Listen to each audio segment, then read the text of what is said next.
Hello everyone welcome back to my channel study active. चलो आज आम सप्तम श्रेणी पार्ट 2 पढ़ा। सप्तम श्रेणी पार्ट 2 लेसन 2 पढ़ा। चलो आम पढ़ा how for we are. First आम इथिर मीनिंग जानी नेबा। हाउ माने केते, फोर माने गरीब, वी माने आम्बे, आर माने अटू अटे। चलो पढ़ी नेबा। आमे केते गरीब जानिले, आमे केते गरीब। चलो फास्ट आमे फास्ट टांजार मीनिंग टी को जानी नेबा।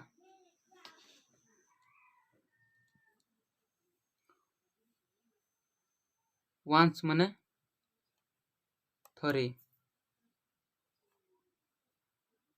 वंस माने थरे।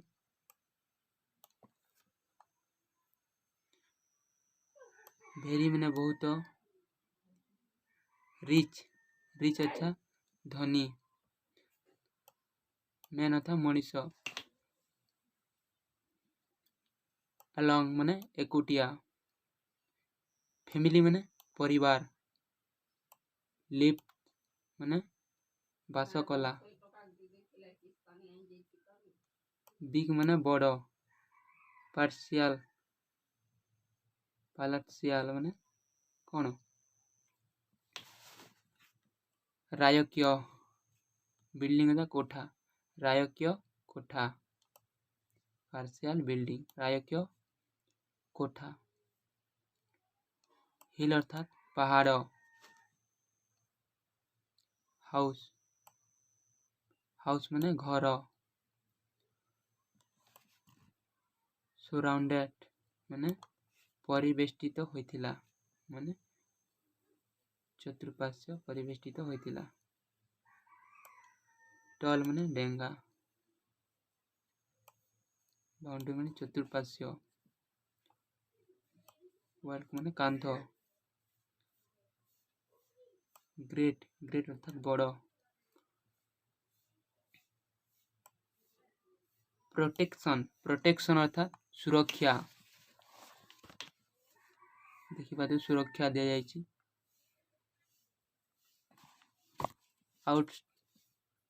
आउटसाइड अटैक अर्थात बाह्य आक्रमण। प्राइवेट माने घरोई, सोल्जर माने सैनिक, सैनिक माने सोल्जर्स। ग्रेट ग्रेट माने बड़, बुलडॉग गोटे बड़ कौन कुकुर। प्रोटेक्ट माने भी सुरक्षा।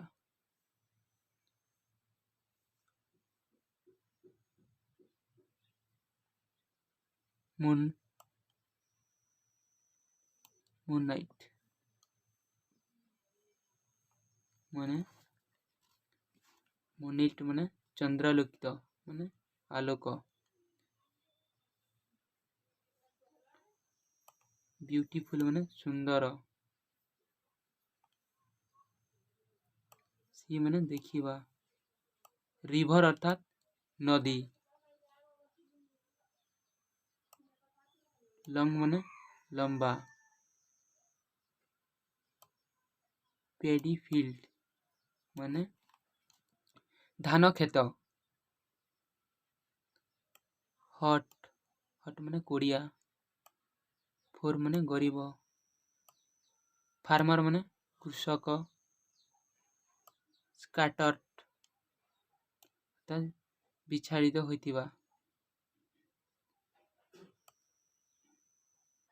राउंड ऑल राउंड माने समस्त पार्श्व।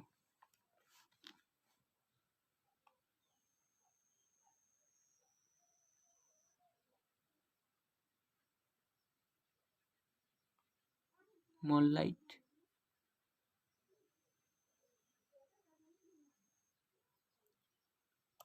डार्क अर्थात अंधार, अंधारिया। स्पेशल माने मुख्य, लोक माने आकर्षण, स्पेशल आकर्षण। वन माने निजे। गार्डन अर्थात गार्डन माने बगीचा माने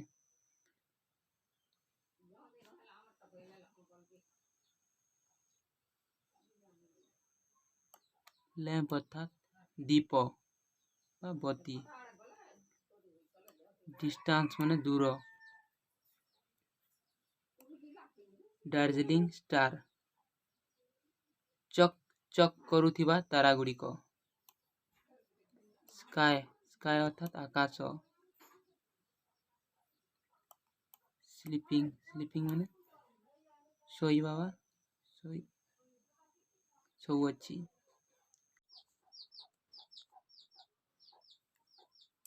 इनविजिबली अर्थात अदृश्य अदृश्य भावरे रिच रिच अर्थात धनी किंग माने राजा हैप्पीली माने सुखरे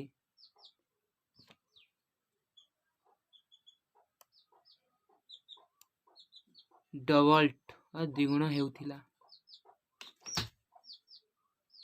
सरो अर्थात दुख स्टॉलिंग हार्ड अर्थात कठिन परिश्रम करिबा फील्ड माने पड़िया जेन धाना खात पड़िया ग्लैमर अर्थात आकर्षण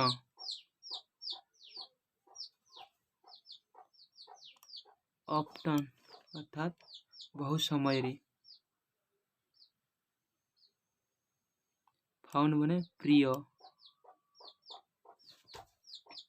सिटिंग माने बसी अछि एलन माने एकुटिया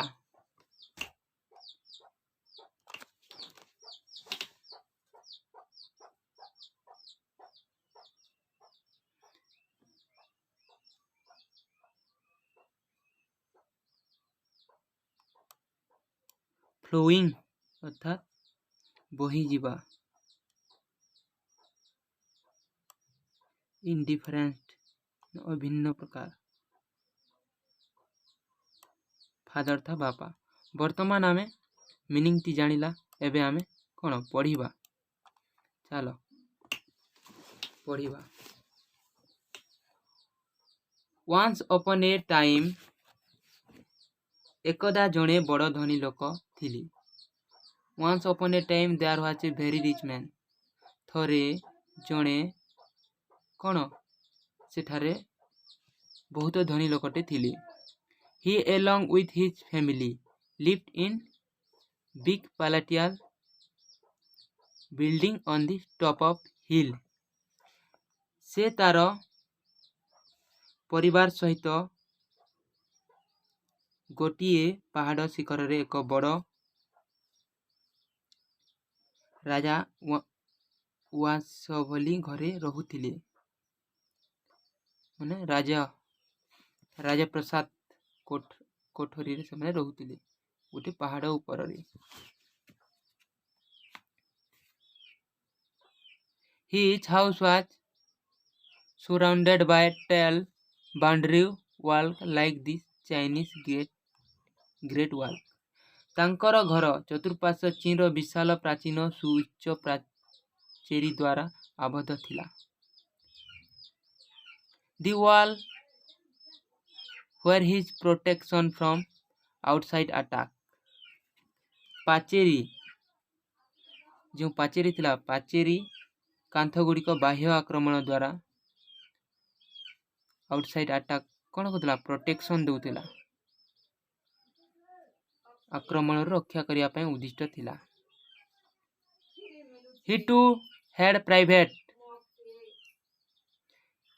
he too had private soldier and a great ball dog to protect him तांकर मध्य घरोई सैन्य कौन तांकर घरोई सैन्य थिले एवं कौन एक गोटे बड़ कुकुर रक्षा करिवार नियुक्त थिले गोटे बड़ कुकुर मध्य थिला great ball dog to protect him तांको सुरक्षा देवा पई गोटे बड़ कुकुर थिला हिन मोनलिट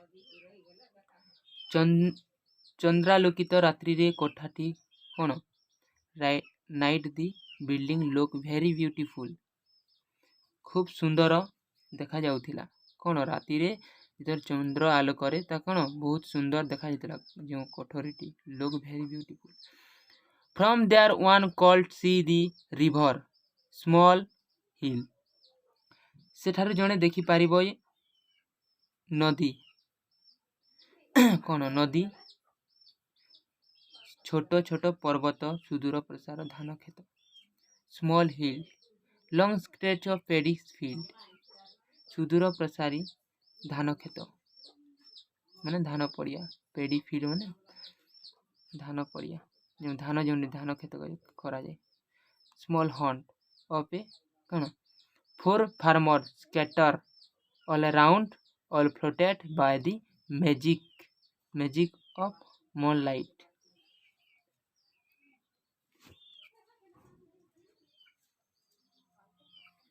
चारिआडे ऑलराउंड चारिआडे माड़ी बसी रही छिड़ा बिछाड़ी होइथिबा गरीब कौन हड फोर गरीब चाषी कुटीर मानला माने चारिआडे बिछाई हो कौन अच्छी से गरीब मानकर कुटीर अच्छी फार्मर स्कैटर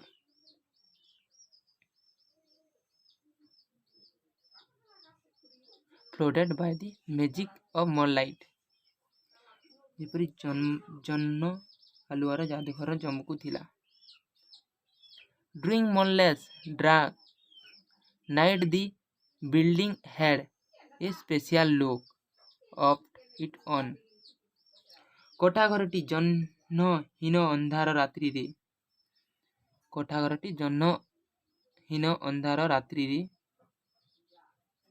गोटे स्वतंत्र चहलटरे विकसित उठुथिला The building, the wall, all around and the garden inside were lit by lamp. कोठाघर जो कोठाघरटे थिला देखि पारथुबे एटा चित्र कोन थिला सेही कोठाघरटीर चतुर्पार्श्व बत्ती आलोकरे उद्भासित होई उठुथिला माने चारिआडे कोन करा जायतिला बत्ती लगा जायतिला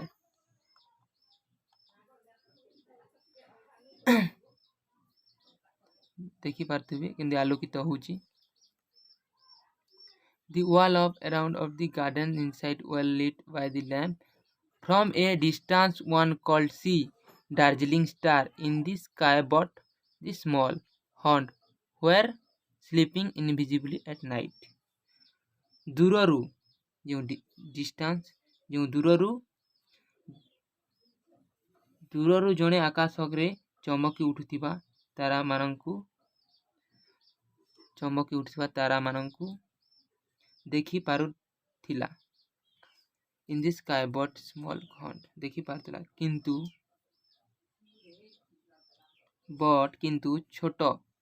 छोट कुड़िया गुड़िक कौन छोट कुड़िया गुड़िक अदृश्य भाव रात्रि सारा अदृश्य भाव इनविजिबली अदृश्य भाव सुप्त परिलक्षित हेउतिला The rich man lived there like a king very happily. धनिक व्यक्ति जनक सेठार राजा सदृश्य सुखरे बास करुथिला हैप्पीनेस गुड डग rich man live there life a king very happily सेठारे कोन से धनी लोकटी बहुत खुशी रे सेठारे बास करुथिला राजा परि बास करुथिला his happiness go doubled when he saw the four farmer living in small hut down the hill toiling hard in their field कौन हिज तार द्विगुणित हो उठुथिला जेते बेले से देखुथिले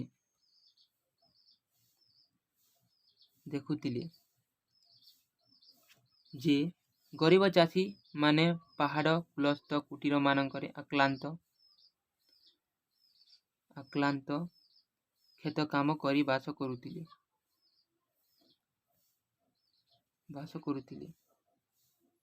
His only sorrow was that his only son did not like all his richness and glamour. तांकर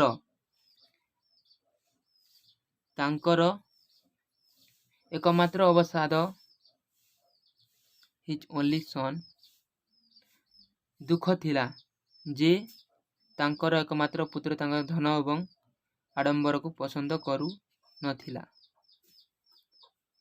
देखि पारथुबे से राजार जो जो धनी व्यक्तिर कौन थिला जो पुअटी थिला से कौन करथिला डोंट लाइक माने जेते धन संपत्ति को थिले मध्ये से धनी आकर्षण को से पसंद करू नथिला। Often he found him sitting alone in his garden looking down the hill at the poor farmer toiling in their field and the river flowing by। से तांकु निरोलारे बगीचारे कौन करथिला बसी कृषक मान आक्लांत परिश्रम करथिबार एवं नदी गुड़िक प्रवाहित होतिबार दृश्य अवलोकन करुथिला। Trolling field and the river flowing by। He was found to be very indifferent to all the richness and glamour of his father। से तार पितांकर धन एवं आडंबर मोह प्रति कौन थिला संपूर्ण विमुख थिला माने सेति प्रति आकर्षित हेउनथिला।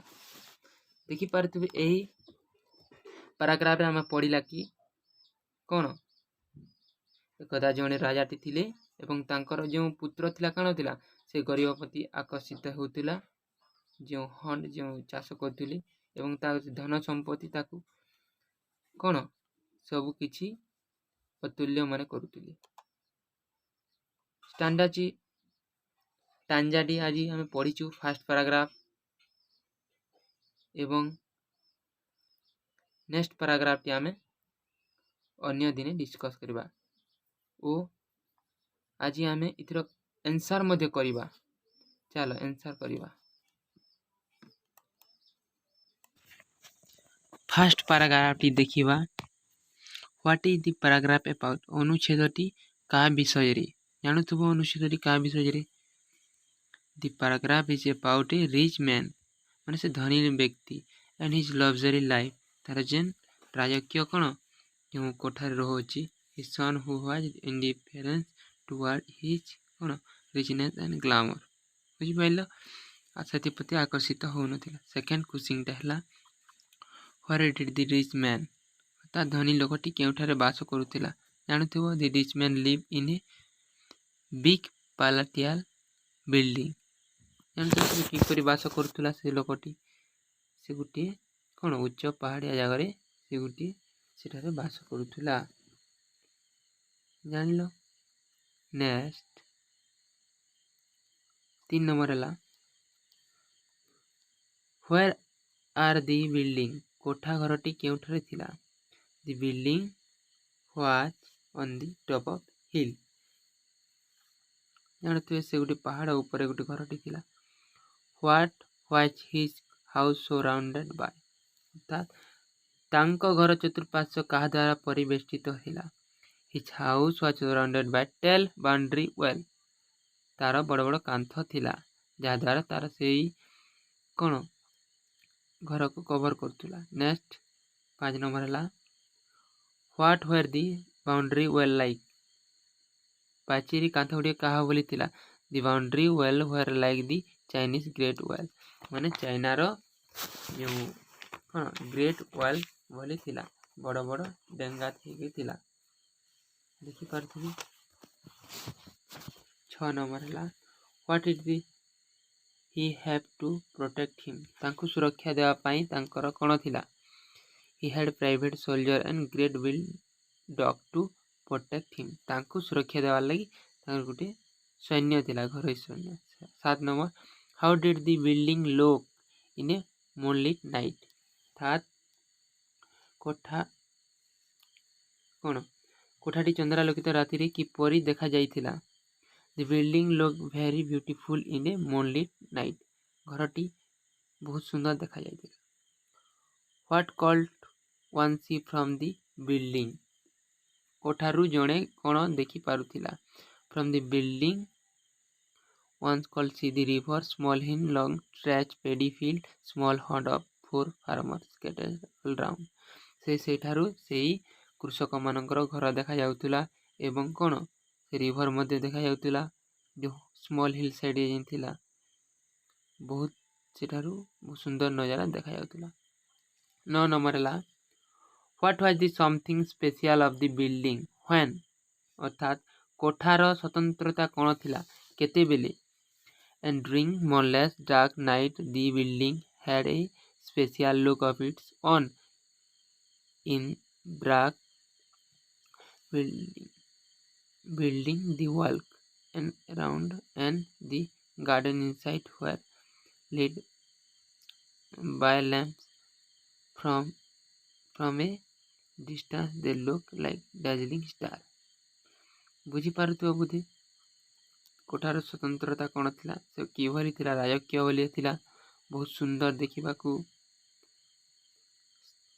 10 number the small hut were sleeping invisible at night why, କ୍ଷୁଦ୍ର କୁଟୀର ଗୁଡ଼ିକ ରାତିରେ ଅଦୃଶ୍ୟ ଭାବରେ ନିଦ୍ରା ଯାଆନ୍ତି କାହିଁକି। The small hut of the 4 farmer were sleeping invisible at night due to darkness of night. ଯେତେବେଳେ କ'ଣ ଅନ୍ଧାରିଆ ହୋଇଯାଏ, ଯେଉଁ ମୁନ୍ ଲାଇଟ୍ଟି କ'ଣ ହୋଇଯାଏ, ଲିଭିଯାଏ, ତାରାମାନେ ଆକାଶରେ ଦେଖାଯାଆନ୍ତି। 11 number how did the rich man live there, ତାର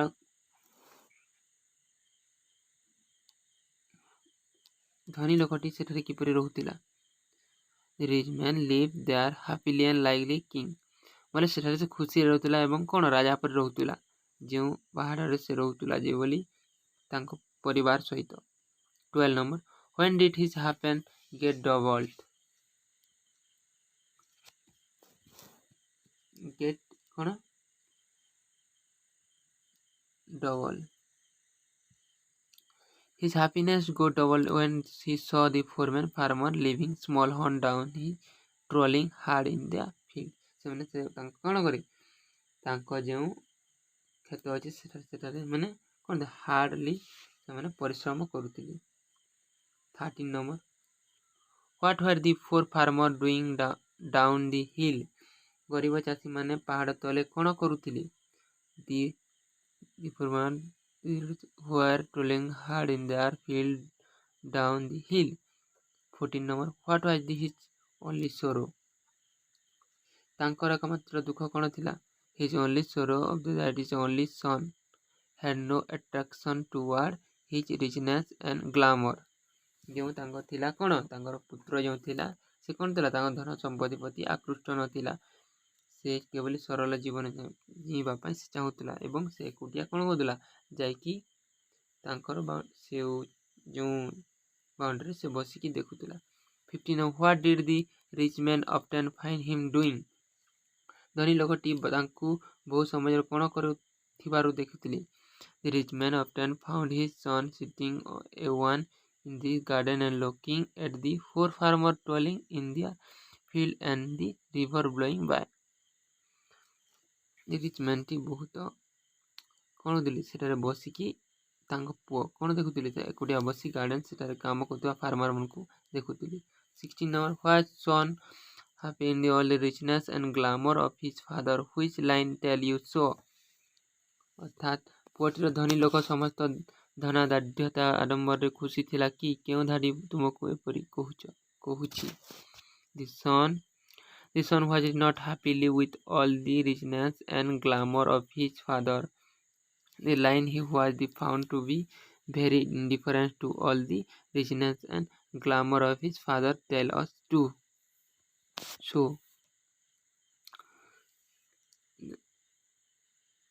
45 ଜାଣୁଥିବ ଏଇଟା।